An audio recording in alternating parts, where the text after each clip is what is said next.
children, so many of our working parents, that would meet their needs greater and their academic achievement would go up.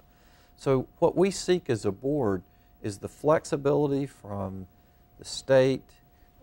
What we'll need likely is some type of additional funding, but essentially the flexibility to allow us to provide those flexible solutions to meet the needs of children that vary across our district, whether it's a longer school day, a longer school year, a school year that starts earlier. Correct.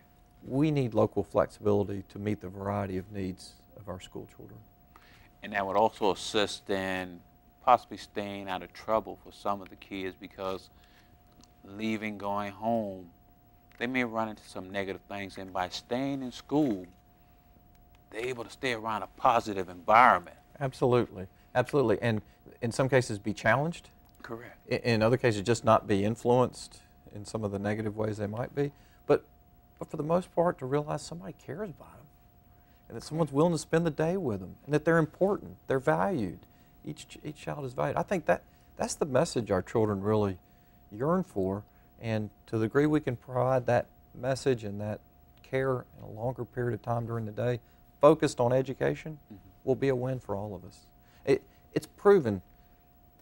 We can either spend a lot more money on the tail end incarcerating dropouts from our high school, $25,000 to $30,000 a year, or we can spend $9,000 a year educating our children. And in return, we get an adult who's a productive member of society, a taxpayer, a productive worker, a contributor. It just makes economic sense to invest in education. When you go into these schools and you see in these classrooms, and you see these children learning the different types of things, how does that make you feel? Well, on one hand, incredibly awed that children, I was in one classroom where it was kindergarten, it was Japanese immersion. Okay. Every child was speaking Japanese. Now, I didn't know what they were saying, to be honest with you. I've never spoken Japanese. But it was amazing. Correct. What they could master. I was also just overcome with the dedication and the sincerity of the teacher and teacher assistant who, are giving their all every day to help their children. So it makes me convinced more than ever that there's not another place in this country that I want to live or I want to raise my children than Charlotte. This is, I think, the best place. And for all our faults and all the things we want to fix, this is the best place to raise a child. And with all the things that's going on, especially within our school system, I still see that positive that we're going to make it. How does that make you feel? We are. We absolutely are. If you look throughout our history, we've overcome challenges of all different types. Correct. Go back to the founding of our country. Go back through economic depression and wars and financial crisis. Well, the one thing we do consistently as a community, as a group of people in Charlotte, is we overcome and we look forward and we move forward. Correct.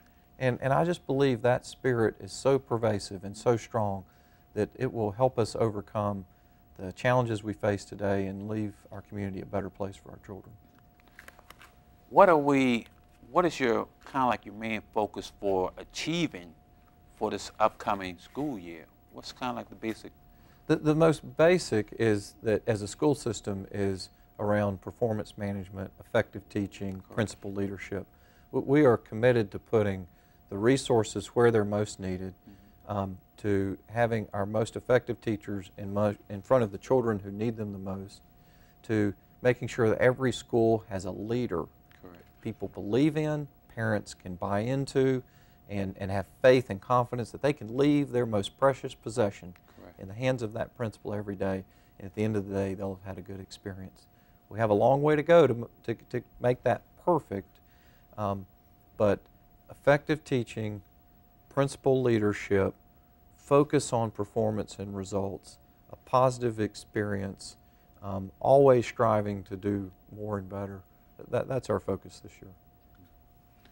Another issue, the safety. I know I don't know whether there's an issue on the budget for security or not within the schools, but how important is it to know that my child is safe in the school? Well, it's incredibly important. The unfortunate reality is our schools reflect the society that we all live in. Correct. And when our children and visitors and staff come to our schools, they bring all the benefits and great things about our society, but unfortunately they also bring all of our challenges and struggles. And that includes, we live in many cases, places where security is challenged. And I'm thankful to Mayor Fox and the City Council for assisting us another year with school resource officers.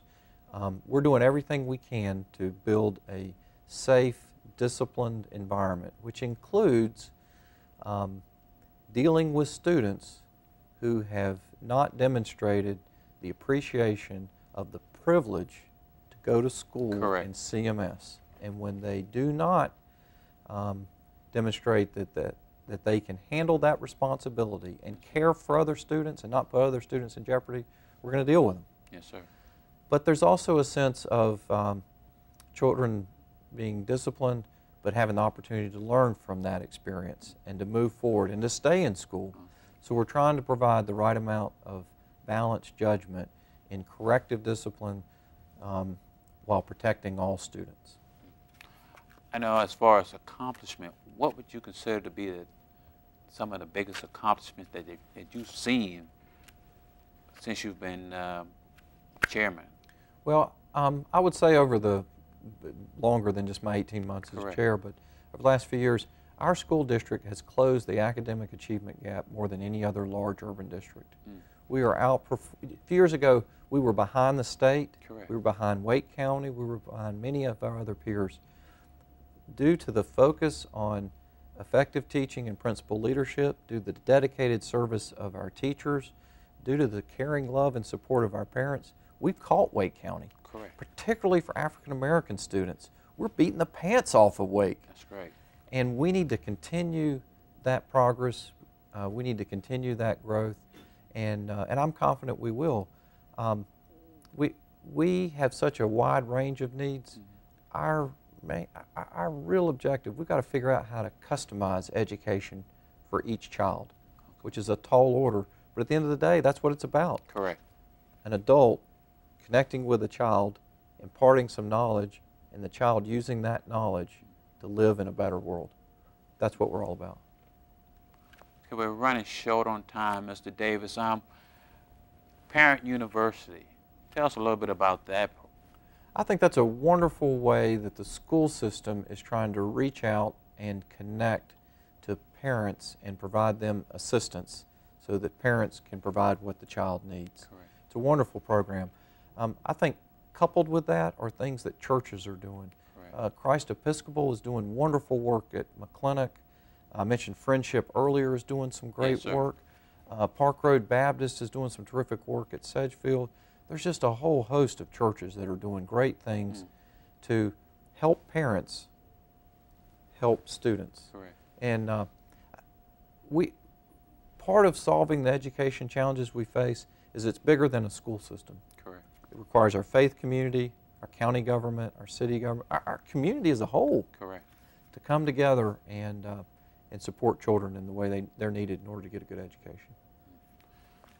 Okay, in our closing thoughts, what few words would you say to our viewing audience about your expectation for this upcoming school year? I think this is going to be a year of continued growth and success. I think we'll continue to narrow that achievement gap and raise the graduation rate. But all that is to say, most important thing we can do is find a child, our own or someone else's. Correct. Take care of them, read to them, teach them math, teach them how much fun it is to learn, and just help them take that next step towards becoming an adult. And they really appreciate that too, especially the younger ones, the ones that they love it, don't they? They just going into school and just watching them and seeing the blessing that it has and watching them grow. You're so right. We have so much more to be thankful for. Correct. And while, yeah, we're not as well off as we were economically, boy, we're so much better off. We have a great place to live. So. But it always can be worse. That's right. It always can be worse. So let's continue to move on, and we look for nothing but the best for CMS. And likewise, thank you. As a family. Thank you, Mr. Davis, for coming on the show. Thank you, audience, for watching the show. Until we meet again, you be encouraged. Thank you.